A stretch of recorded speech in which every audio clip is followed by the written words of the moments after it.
The Battle of Aberdeen was an engagement in the Wars of the Three Kingdoms which took place between Royalist and Covenanter forces outside the city of Aberdeen on 13 September 1644. Prelude. After defeating Lord Elcho's forces at the Battle of Tippermuir outside Perth, Montrose's forces had captured a large cache of weapons and munitions but had not captured Perth, and had suffered the desertion of the Highland forces under his command, leaving a force of around 1,000 Irish infantry under Alastair MacColla and 44 horse from the Earl of Newcastle. Montrose led these men on a rapid advance on Aberdeen, the main Covenanter seaport in Scotland, picking up a force of around 500 Highlanders on the way. After a diversion to avoid being forced to take a fortified bridge over the River Dee, they reached Aberdeen on 12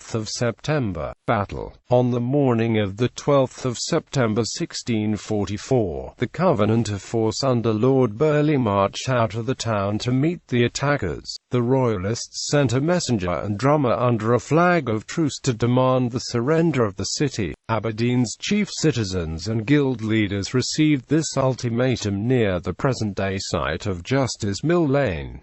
They rejected this demand. Some Covenanters fired on the Royalist party, killing the drummer. Montrose was so angered by this that he immediately ordered an attack and issued the order not to spare any of the enemy. The battle took place at 2 Mile Cross, near the present site of the retail park at Brig O'D. Montrose drew up an extended line of men, to prevent being outflanked, and placed a small group of horsemen at each end, otherwise, if they would disobey, that then he desired them to remove old aged men, women, and children out of the way, and to stand to their own peril. The battle began with a cannonade from the Covenanters' field guns.